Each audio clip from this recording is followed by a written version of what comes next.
மலை போல துன்பம் என்னை சூடும் போது அதை பனி போல உருகிட செய்பவரே.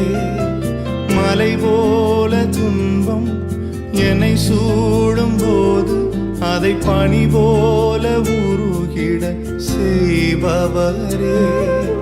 கண்மணி போல் என்னை காப்பவரே.